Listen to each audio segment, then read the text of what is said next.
Virgo, kamusta kayo? Hope you're all doing well. And welcome to 1111 Pinoy Tarot. This is a general reading, so hindi po lahat ay makaka-resonate. Just take what resonates for you and leave the rest yung mga hindi para sa'yo. Please subscribe, like, comment, and share. And please tap the bell for updates from this channel. Maraming salamat sa inyo, Virgo. Tingnan natin kung ano yung mga paparating na energies and messages for you. Mga gabay at blessings for Virgo. Virgo.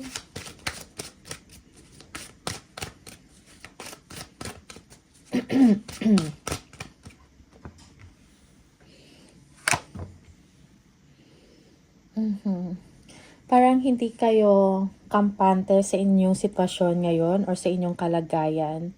It's like you want to take action pero hindi ka rin makagawa ng action. No, you are not that confident to make a move. You are waiting on something or you are waiting for an approval or you are waiting for a go signal, something like that. Meron kayong inaantay na desisyon. Okay, that's why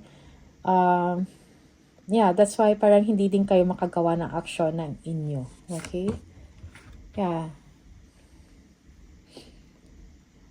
Okay, for some of you, you need to make a decision, you need to make a choice sa inyong sitwasyon ngayon, whether sa personal life mo to, sa trabaho, okay, or career, something like that, no? Meron kayong kailangan pag-decisionan.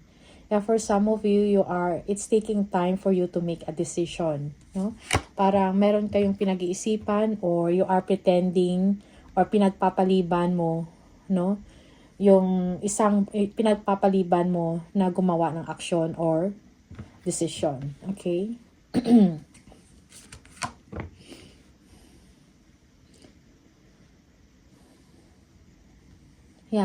So I think you need to gain strength, no? Kailangan mo magkaroon ng inner strength for you to take action, no? Kailangan mo ng stability in your emotions, in your thoughts, in your actions, so that you can make better moves, no? When it comes to work, meron kang gustong gawin, pero parang pinanghinaan ka ng loob. Okay? Parang you are determined, no, to take action. Siguro, meron kang gustong gawin na, or meron kang gustong i-take na opportunity. Pero kulang ka sa confidence, no? Parang nagdadalawang isip ka pa. Okay? But you are someone na driven, meron kang ambition, you want to improve your life, but it's just that sa isip mo, parang hindi mo kaya. Okay?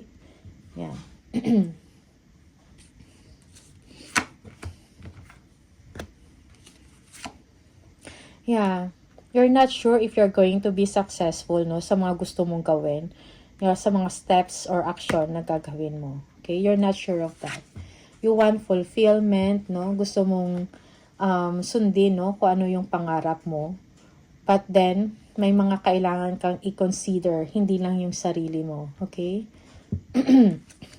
You need, or merong major shift, no, or major change na mangyayari in your situation.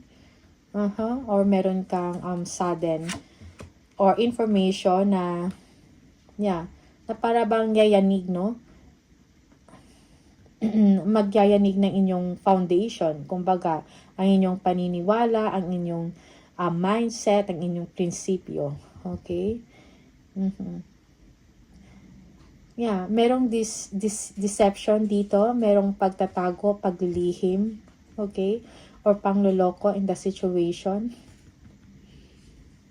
And this is something na parang nalaman mo to, okay, na ikinagulat mo. Parang this is a sudden event on your part. Okay?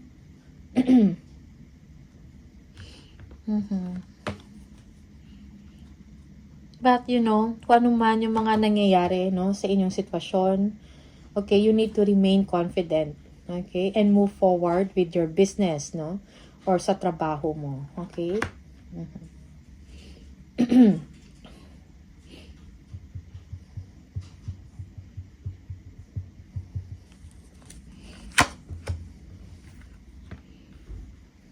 The Empress. Yeah, future planning is needed, no? Yeah, pang long term na stability para sa family mo, okay? Hindi lamang sa'yo, okay? Merong success dito na mangyayari, growth and stability, most especially when it comes to your finances. Okay? Parang iniisip mo about yung mga tao na umaasa sa inyo or nakadepende sa inyo. Magkakaroon ka ng chance, no? Na to have that opportunity na makapag-share ka ng abundance and ng makapag-share ka ng mga blessings, okay?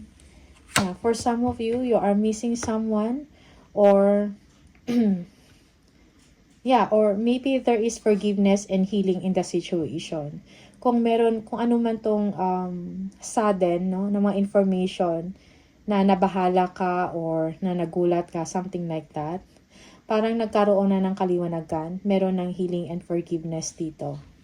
Okay?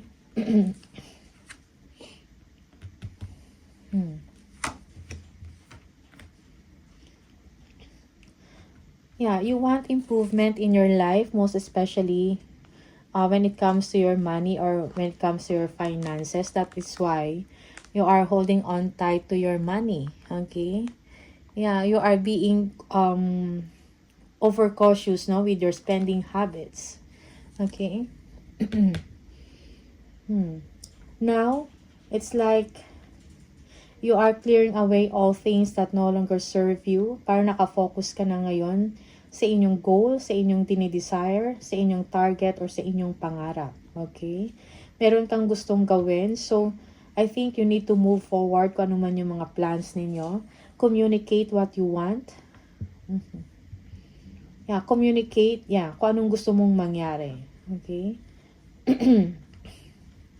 For some of you, kung ano man tong mga challenges, no, na naranasan ninyo, you will be able to overcome it, no?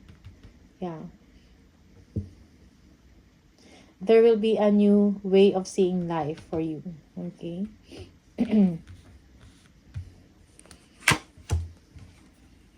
You are worried. Okay? Yeah, you are worried about yourself, about sa comfort ng inyong family for some of you. Okay? Parang naisip mo, paano mo ma-achieve, no? Paano mo ma-achieve yung totoong happiness, no? In your life. Okay? You want happiness. You want happy home life. Okay?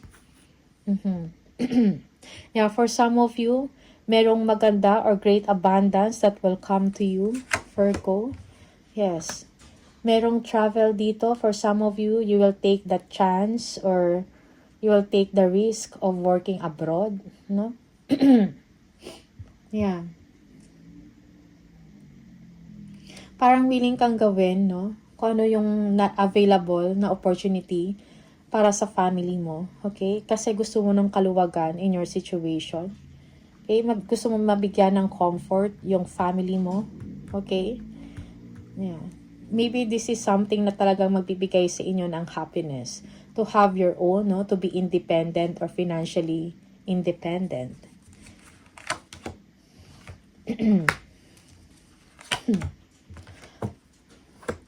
Yeah, for some of you, there is an inner knowing. Deep inside you know na parang merong something exciting na mangyayari in your life. Maybe a travel.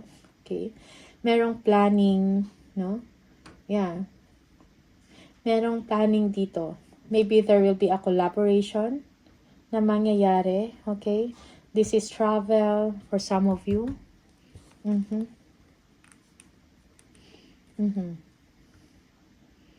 Or this is a secret.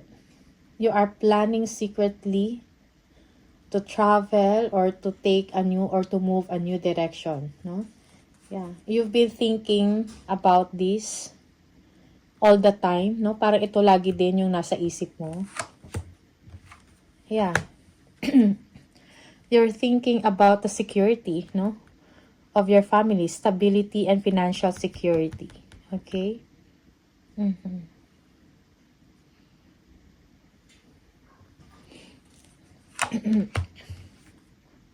Family, the Sun, and the Hermit, yeah. You're thinking about the future of your family, no? You're thinking about kids. You want enlightenment, you want solution, no, sa problema or sa mga concerns ninyo. For some of you, you are concerned about your home life, about your family, about sa future nila. Okay?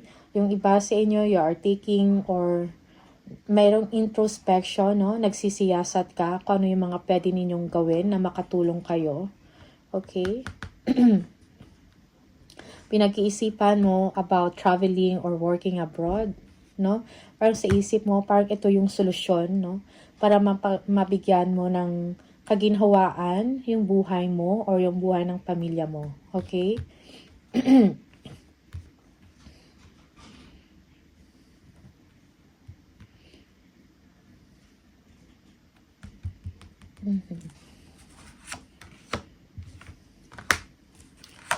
The Star.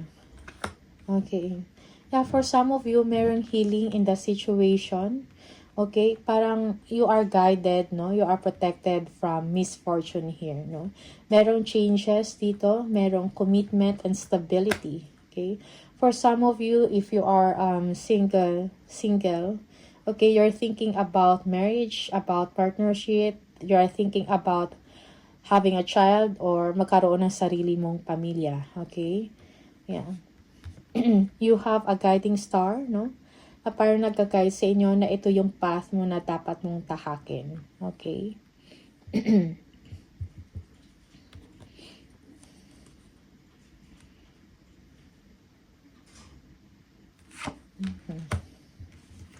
Page of Cups.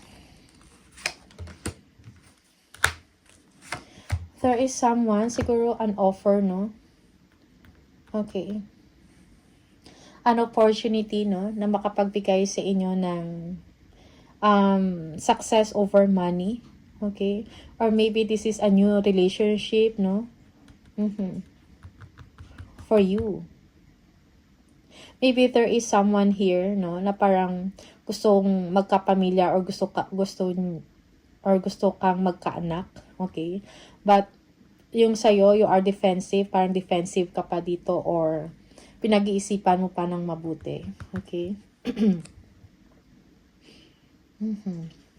You feel na right now parang hindi mo pa kaya or wala kang kakayahan.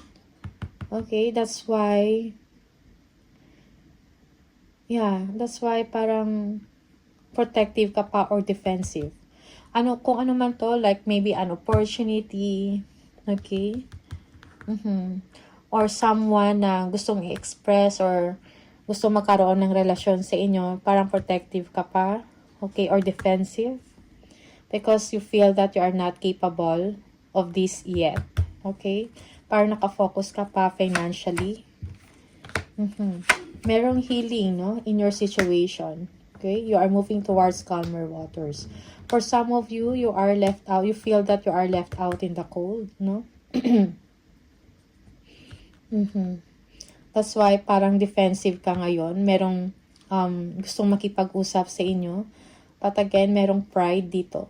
Okay? Parang nasaktan ka. Because naiwanan ka and now nagpaparamdam sa inyo.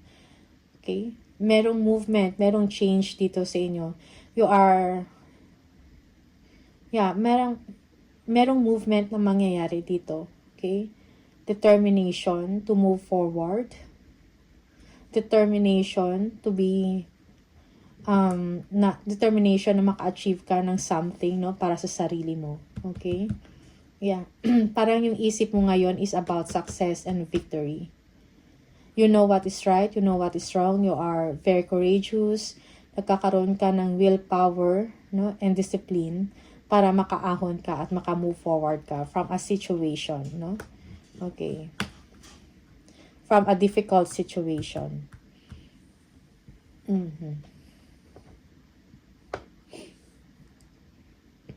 Excuse me.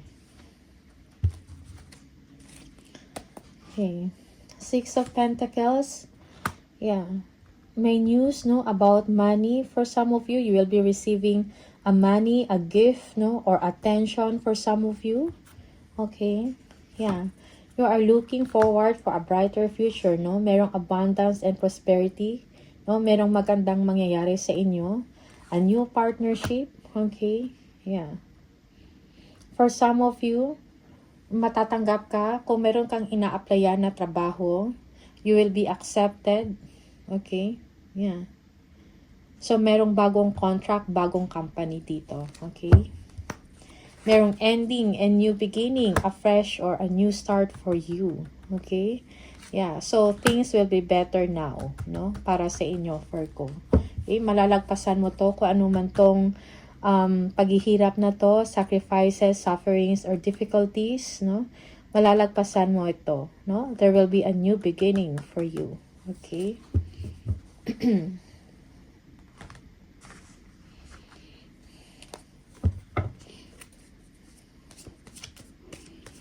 Yes, Virgo, you will be determined, no, to achieve success in your life. You will be moving forward. For some of you, merong travel dito na mangyayari, okay?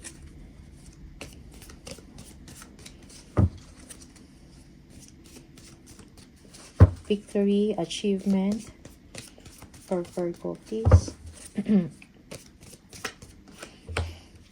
Forest, muddled, unclear thinking, okay? So, yeah, for some of you, parang clouded kayo ngayon, no? Parang madami kayong concern or marami kayong mino-worry, marami kayong inaalala. So, I think kailangan mo ng clear thinking, no? And clear communication. Kung ano yung gusto mong mangyari, no? Speak it up or speak it out, okay? I mean, speak up, no? Kung meron kang gustong sabihin, okay? Speak up, communicate, jog. Light-hearted, carefree time. Okay? You need a carefree time. Diamond, you will be receiving or giving a precious gift. Yeah, for some of you, you will be receiving a gift.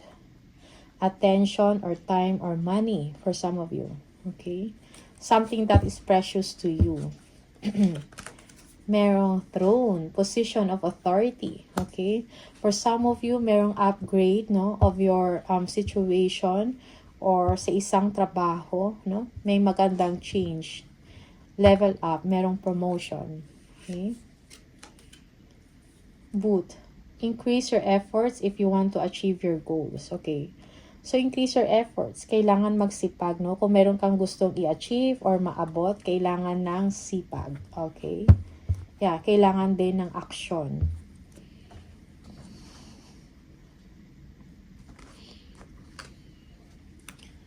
From the angel number, message for Virgo, please.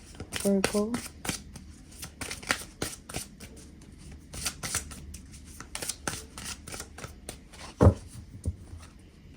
Virgo. Number 6. If you keep seeing the number 6, this is the message for you. Your heart is your gift. You are a natural born nurturer and have a great talent for helping and healing others. You are the epitome of self-sacrifice and a protector of those you love. Okay. I am nurturing. Okay. So that is the message for you. You are nurturing, you are caring, madami kang inaalala, maraming nakadepende sa inyo, Virgo. Okay.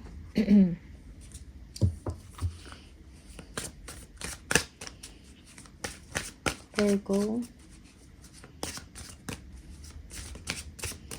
Message from the universe for Virgo.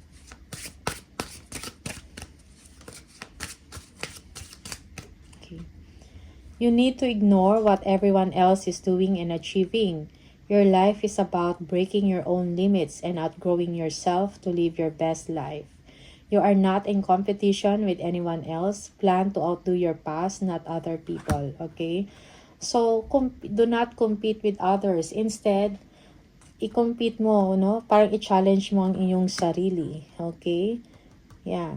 You need to outgrow yourself to live your best life, Virgo. Okay?